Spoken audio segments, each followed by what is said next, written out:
Carey, can I just start by asking you to tell us a little bit about how you came to be working on the welfare state and pensions reform in the new Labour government in Number 10? So I was appointed in 2000 and I was at Number 10 between 2000 and 2005. Appointed on a variety of sort of social policy portfolios.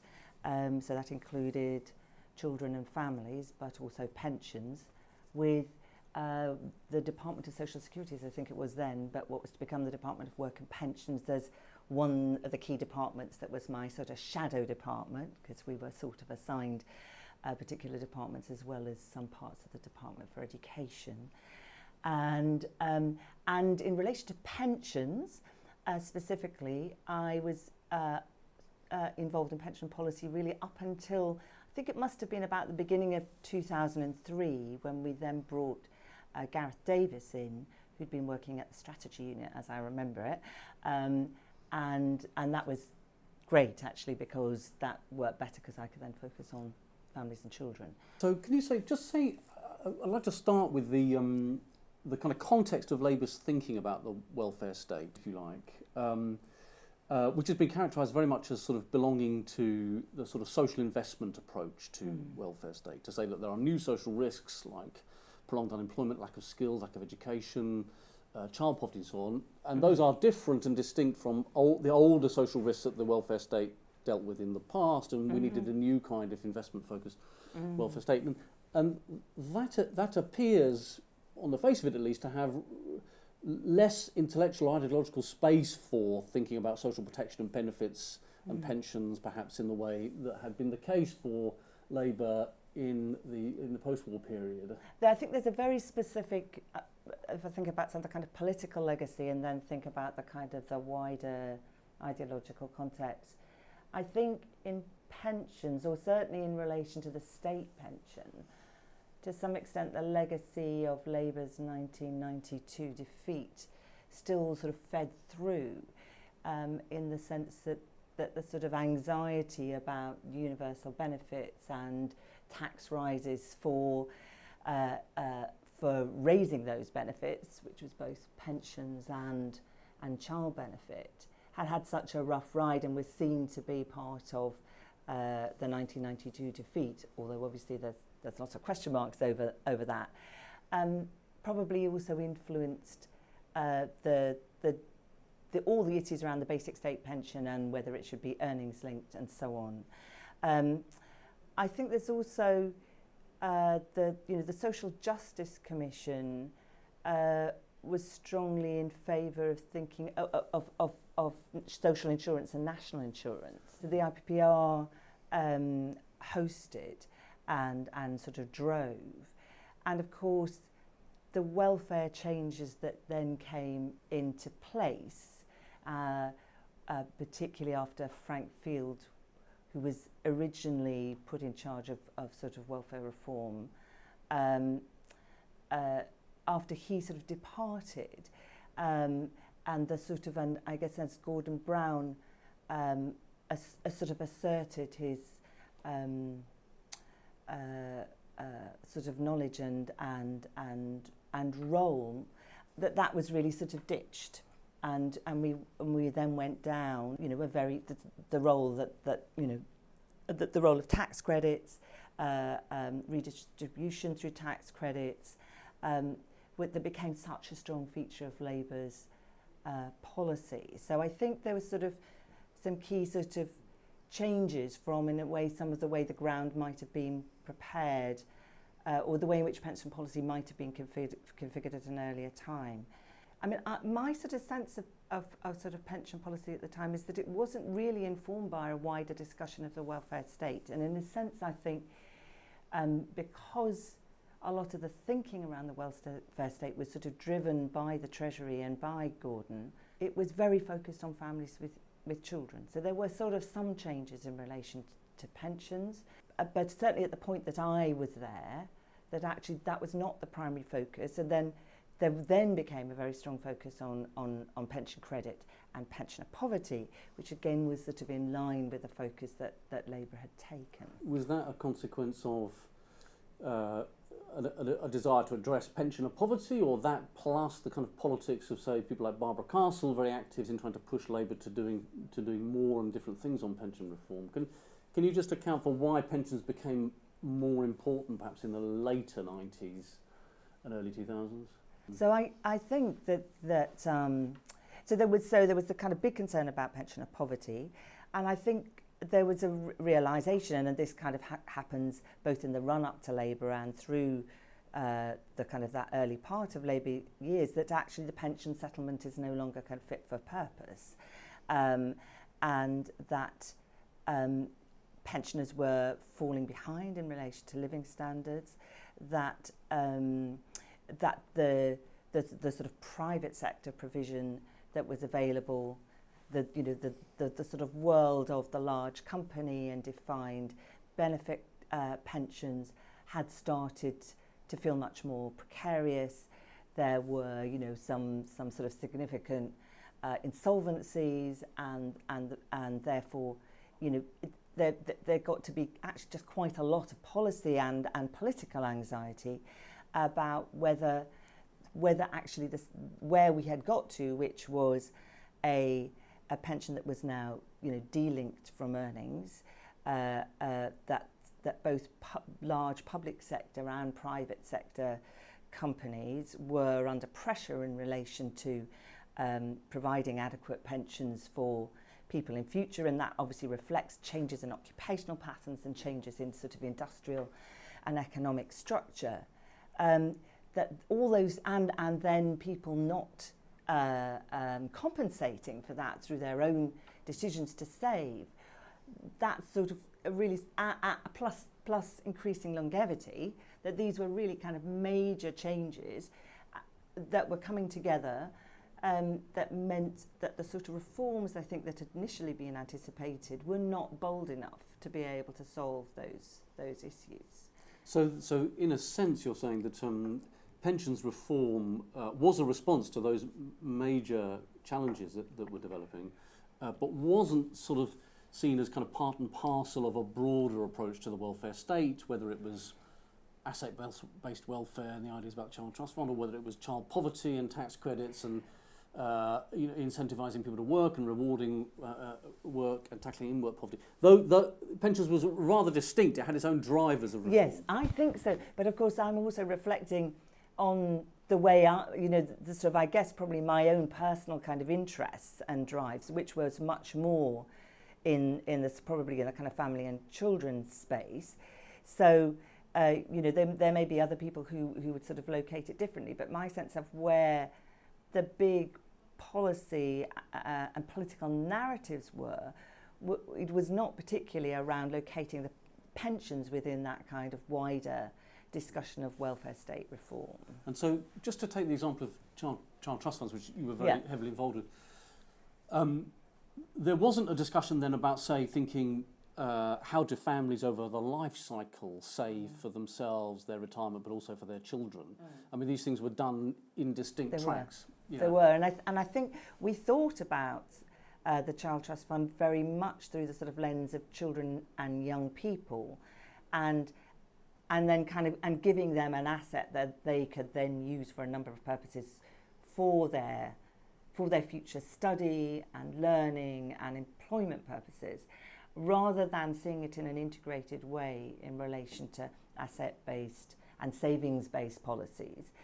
It is true, of course, that when I think that and thinking in terms of your role and David Blunkett's role, that it feels to me that was the sort of context. It was about inequality and trying to rectify asset-based inequality. When we then got to talk about the Child Trust Fund in the Treasury, then I think the civil servants then located it much more firmly in the policy around savings. And I do remember feeling there was quite a disjuncture about that, because I don't think that although it is about savings, I don't think it was located in the sort of pensions and savings kind of landscape. That's not where it began. You then got sort of competing sort of policy views about how that policy should be framed and located.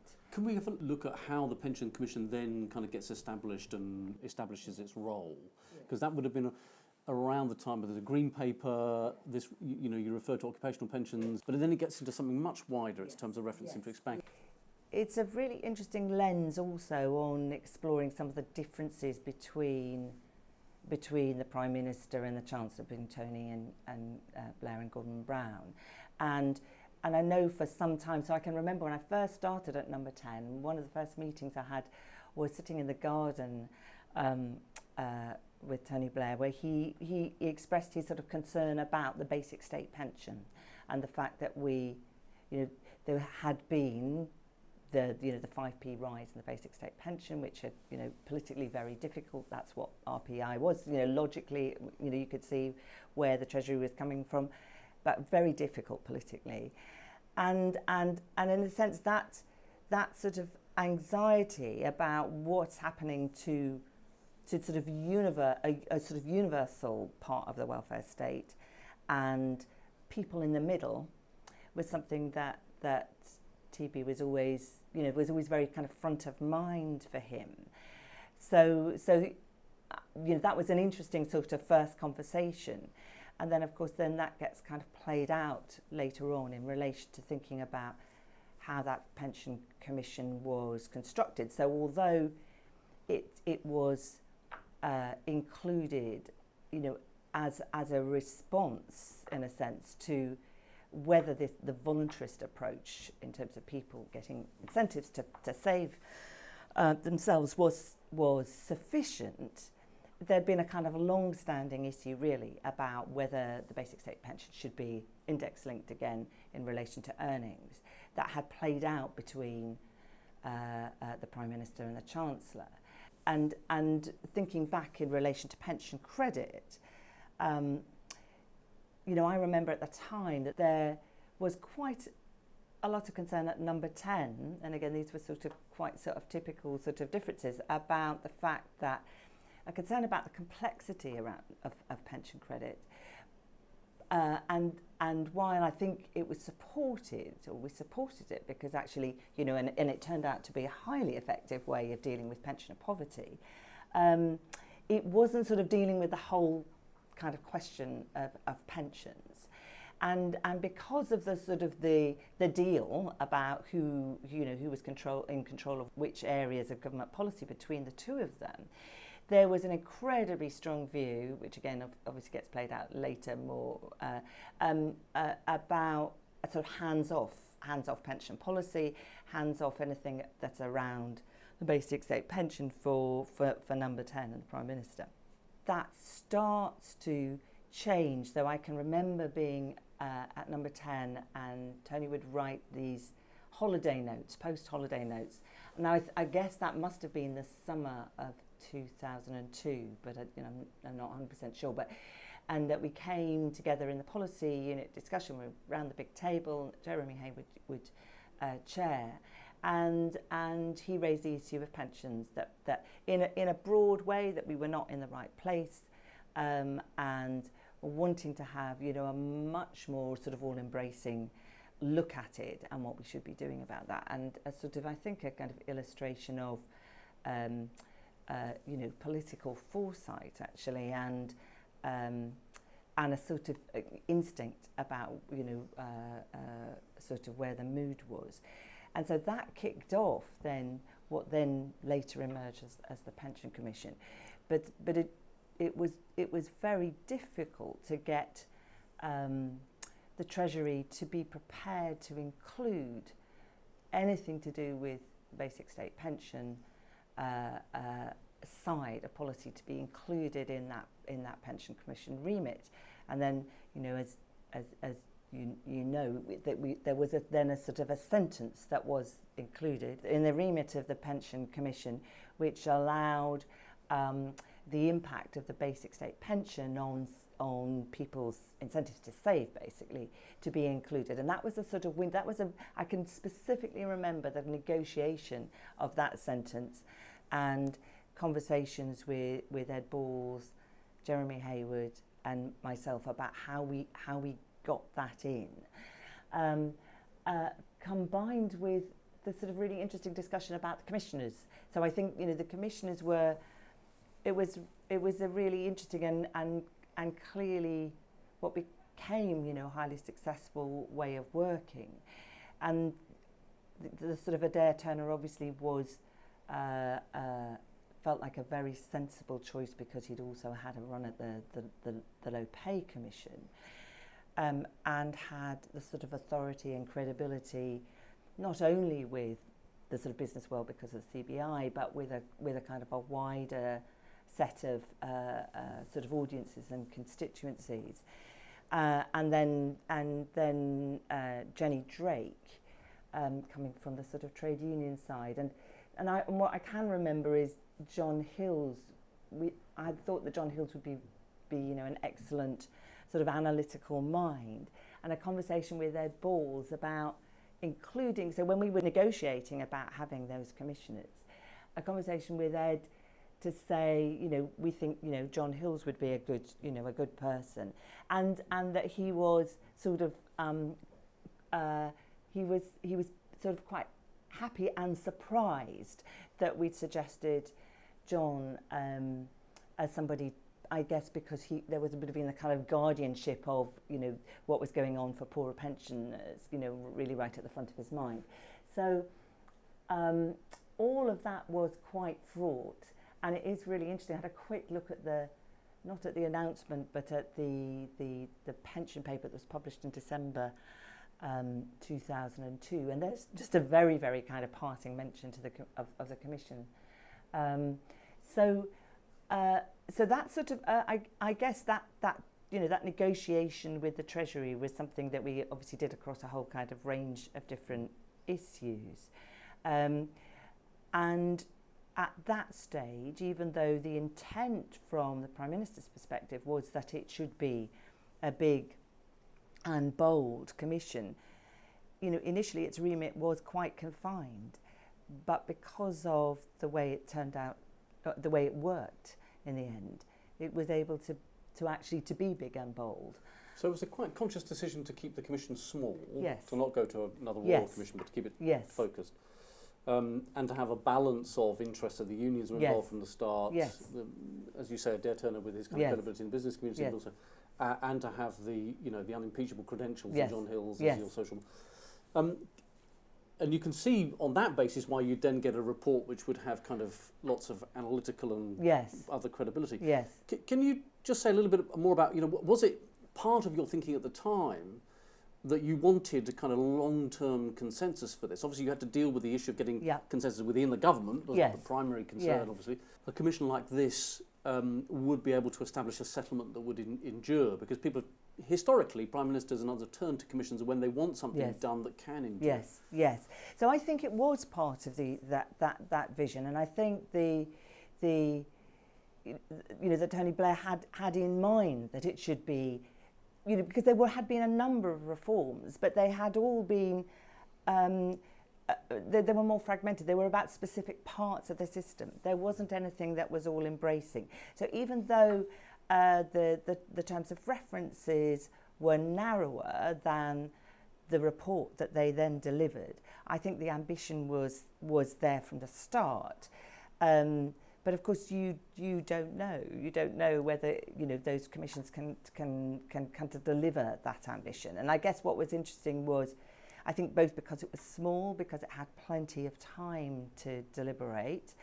I think it's really interesting that the focus on data at the beginning, that, you know, there was really an ambition to kind of clear lots of kind of debris away and create consensus around what the nature of the problem was, and get agreement to that. And that clearly was a very sort of successful strategy that other things have then taken on as a model. And I think, I'm not sure it was seen at the time, but in retrospect, the sort of the use of data and the way in which that was sort of marshalled to make an argument, and the use of new data that now and new modelling that the DWP now uses as, you know, part of its normal business, in a sense, sort of foreshadowed some of the way we think about evidence and big data in public policy. But at that stage, I think was the model was always held by the Treasury. Now we have many income benefit tax models that are held by universities. That was a relatively new way of working, I think, in terms of the way it shaped public policy. Further to that point, another kind of intellectual influence, if you like, was the kind of the first use, certainly in a big way in British public policy, of behavioural economics, of what became fashionable later, but certainly after the crisis as kind of nudge economics. Yes. That Turner was saying, if you leave individuals to their rational voluntary choices, they will not save enough, and we know that from this emerging field of behavioural economics. Were you kind of conscious of that at the time? Or did that come a lot later? It feels to me that it came later. So that was absolutely sort of understood, and it was a really important sort of perception, a sort of a psychological perception of the way in which the policy had worked. But my memory is that wasn't framed in terms of nudge economics, and of course that came. It started to come later towards the end. I think the end of Labour, and sort of I think James Purnell was then pensions minister. I can't remember the exact timing, but I'm not sure that certainly wasn't at the time that the Pension Commission, I don't think it was framed in that way. So it feels to me more a retrospective lens than a lens at the time. But there may be others that think differently. We mentioned a little bit the Prime Minister's desire to have a sort of an enduring settlement. Can you say something about then the sort of wider political consensus for it then? So obviously Labour loses office in 2010, but the reforms, although they get changed, they're basically implemented across that period. Yes. Nest is created, and the basic state pension is re-indexed to earnings and so on. Why do you think that was it the quality of the analysis and the fact that the policy frame was basically right? Yes. Why, compared to something like social care, for example, where the same process just did not happen at all? No. Why do you think it happened in this instance and not those others? So it's really interesting to think why. I think so. Some is, and of course, given the kind of current context in which we're trying to operate policy today. So, it's very easy to take for granted that you have a government with a very large majority that has both had time to do some things and learn some lessons from it, and still really quite a considerable amount of time ahead of it. I mean, that doesn't answer the question why we didn't get social care right and we did get pensions right. But I do think was very important. So there wasn't the sense of having to get something, quickly sorted out.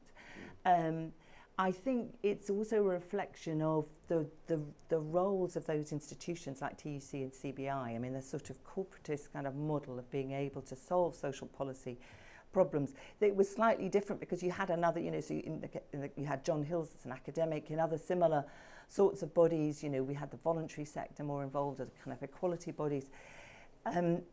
It's interesting to think about whether today, in terms of the sort of the roles of those organisations, and particularly in the case of the TUC, whether they could play that representative role in the same way as was still possible, even despite the fact we were in this new era and it was new Labour. Actually it was a very good way of trying to broker political consensus that worked at that particular political period and moment. I think that there was there will be pension experts who would be able to say whether this was the case. My sense is that because the British system was more fragmented, that there had been good occupational pensions. There was SERPs, which was a really important pension reform of the 70s. There was an attempt to deal with pensioner poverty. But we didn't have, a brilliant earnings-linked state pension that really worked for everybody, that actually our base was a bit lower than possibly some of our European colleagues, that we therefore had to address something at a really, in a way that then was in advance of others, in advance of our peers. And then I guess also that because of the politics of the period and Labour's dominance at that period, that there was a shift to the centre, or the centre-left. And so at that point, Conservatives, Liberal Democrats, were quite keen to share the same ground. And I know the Pension Commission, there was deliberate, there was engagement across political parties. And because in a sense pensions has been seen in the past as something that you have to have a consensus about because it's long-term policy making, that helped to create this important moment. Can you just say something a little bit about, we've talked, as people will do, quite a lot about number 10 and number 11. Yeah. One other sort of department obviously that has a key role is the Department of Work and Pensions. Yep. Could you just say a little bit about their role in this process from the sort of inside of government? Yes.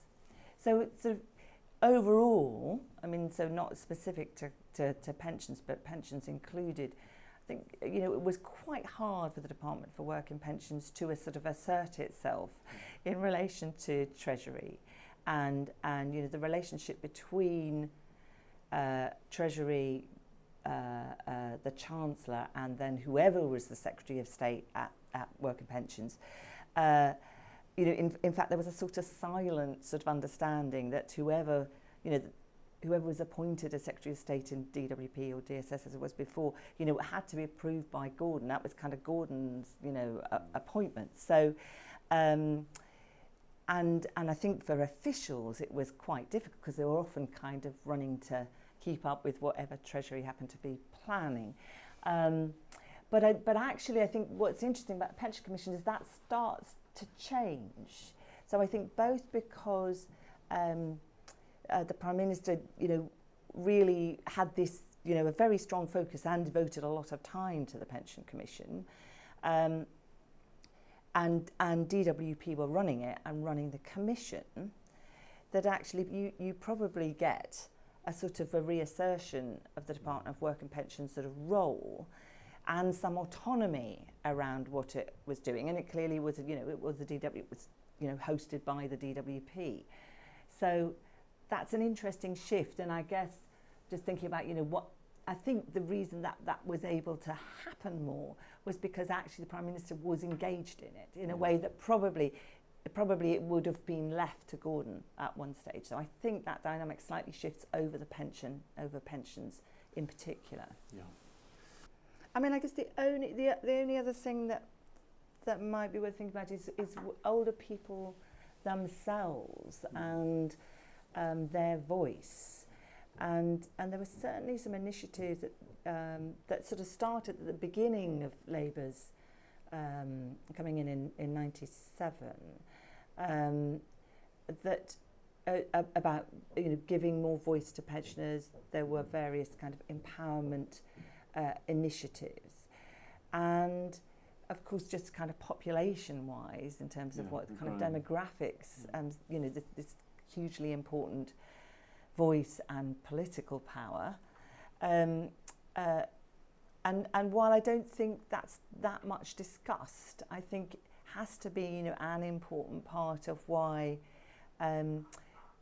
we couldn't kind of neglect that area of public policy. Can I just a couple of things on that then, Carey? So the first was, as I recall, there was the National Pensioners Convention. That's right, Rodney Bickerstaffe. Yeah. So there was a kind of institutionalised vehicle which wasn't about the pensions industry or unions. And that was about older people having a There was. And I can remember, Rodney Bickerstaffe coming in to see Tony and, having a couple of meetings. And, and part of that was trying to sort of maintain good connections with the unions and him, but it was also about the fact that he did have to listen to what we might not have agreed with it all, but he did have to listen to that voice. So I do think that's not insignificant. And I also remember we organised an event at Number 10 which brought together a whole sort of group of pensioners to talk about what their feelings and views were about what the government had done or should be doing on pensioners. So there was sort of an interest and view that you had to kind of understand and connect with this group. And I suppose the other thing that's said about the Pensions Commission is the reason why the policy reforms are successful is everybody has to give a bit of something. So the working age population have to work longer, and the state has to improve the basic state pension, the industry has to lower its charges, employers have to contribute. Yes. In that equation, of course, older people are not vetoed. They're not being asked to, as in social care, for example, pay more inheritance tax or pay a capital charge. They are the beneficiaries of a settlement that others are coming to, albeit that, you know, in some instances, paid people perhaps get less if you've got a flat tier pension than if they'd had SERPs, or, you know, if you've got to work longer to retirement, then, okay, if you're an older person, perhaps you have to waiting longer for your pension. But one argument is that older people then don't have a kind of veto on reform because everybody's contributing something, which means that they don't have a reason to block it. And whereas perhaps you might say that's the case in social care. Yes, and also, of course, that this you know, the reforms, although I mean, you know, bold, really huge reforms, but that take a long time to implement, and are not. And many of the, you know, in terms of kind of pension age, implemented after Labour were no longer in power. So I think, so it's interesting, you know, whether it's easier for commissions to be more successful when they're talking about something that, you know, takes longer to implement beyond their own lifespan. And also that, you know, sort of today's pensioners, I mean, other than the earnings links, sort of the pensioners of you know, the early 2000s or mid 2000s, it didn't initially, you know, the policy was for the long term. And I think that probably makes it easier, and maybe then makes it also easier to achieve that consensus, thinking about it.